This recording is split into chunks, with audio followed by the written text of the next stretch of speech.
السلام علیکم پیارے بچوں، کلاس 7 سبجیکٹ اردو، برزہ خامہ کی تاریخ۔ پیارے بچوں، یہ ہم سبق پڑھ رہے ہیں۔ آج ہم یہاں سے شروع کریں گے۔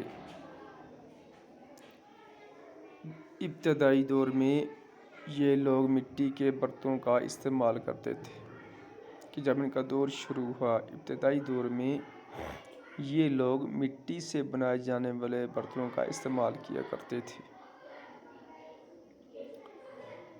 یہاں جو برتن دریافت ہوئے ہیں، یہاں پر جب کھودائی شروع ہوئی، یہاں سے جو برتن ملے ہیں ان کو، وہ بے ڈھنگ ہیں، ان کا کوئی ڈھنگ نہیں ہے۔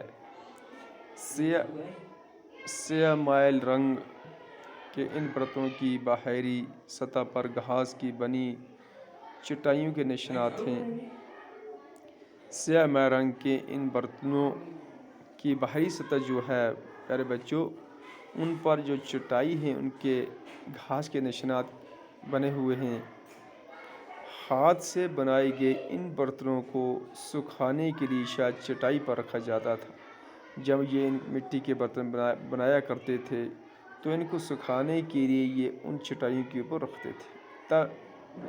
اس طرح کے برتن شمالی چین اور بلوچستان میں بھی دریافت ہوئے ہیں۔ اور اس طرح کے جو برتن ہیں وہ پیارے بچوں کہاں پر دریافت ہوئے ہیں کہ چین میں بھی دریافت ہوئے ہیں، شمالی چین میں، اور بلوچستان میں بھی دریافت ہوئے ہیں۔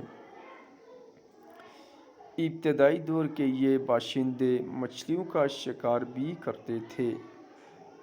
یہ دور جب شروع ہوا تو اس دور کے لوگ جو تھے وہ مچھلیوں کا شکار کیا کرتے تھے۔ مچھلیوں کو شکار کر کے ان کو کھایا کرتے تھے۔ یہ لوگ ہڈیوں کے آلات تیار کرنے بھی مہارت رکھتے تھے۔ ہڈیوں کے یہ اوزار بناتے تھے، ہڈیوں کا یہ سامان بنایا کرتے تھے، اس میں بھی یہ مہارت رکھتے تھے۔ یہاں پر ہڈیوں کے بنے ہوئے مچھلیاں پکڑنے کے کانٹے، سوئیاں، آری، چاقو، زمین کھودنے کے ہتھیار وغیرہ ملے ہیں۔ یہاں پر ہڈیوں کے بنے ہوئے مچھلیاں پکڑنے کے کانٹے جس سے مچھلیاں پکڑی جاتی ہیں، اور سوئیاں، آری اور چاقو اور زمین کو کھودنے کے ہتھیار وغیرہ جو ہیں وہ بھی ملے ہیں پیارے بچوں۔ یہاں پتھر کے اوزار بھی ملے ہیں۔ پتھر کے سامان کے جن پتھروں سے وہ اوزار بناتے تھے وہ بھی ملے ہیں ان کو۔ تانبے سے بنی بعض چیزیں ماہرین کے خیال میں یا تو یہاں چین سے آئی ہیں یا پھر چینی سامان کو دیکھ کر بنائی گئی ہیں۔ تانبے کے سامان بھی یہاں پر دریافت ہوئے ہیں، تو اسے یہ پتہ چلتا ہے کہ چین سے یا تو یہ چین سے آئے ہیں یا پھر چینی سامان کو دیکھ کر یہ بنائی گئی ہیں پیارے بچوں۔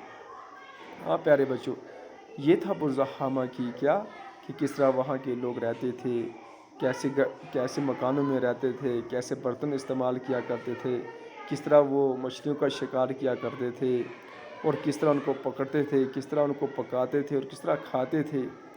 اس کے بعد برزہ خامہ کی قدیم بستی کا دوسرا دور آتا ہے۔ پھر اس کے بعد برزہ خامہ کی قدیم دوسری بستی کا دور شروع ہوتا ہے پیارے بچوں۔ اس دور میں وہ لوگ مٹی کی جھونپڑوں میں رہتے تھے۔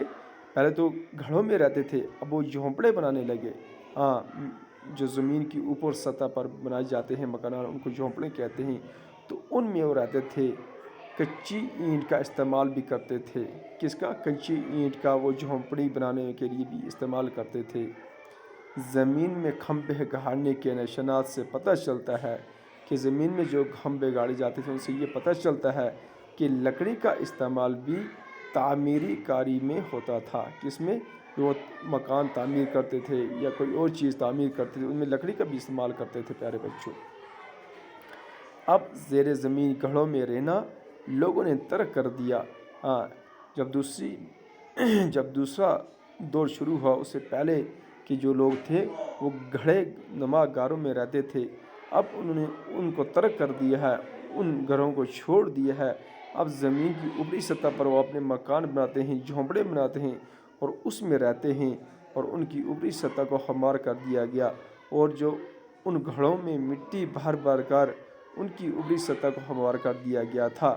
جو پہلے انہوں نے گھڑے بنائے تھے ان میں مٹی ڈال ڈال کر ان کو کیا کر دیا پیارے بچوں، ان کو ہموار کر دیا ہے، ان کو برابر کر دیا ہے، اور ان کے اوپر انہوں نے اپنے جھونپڑے بنائے ہیں۔ پیارے بچوں، یہ تھا ہمارا سبق، باقی والسلام۔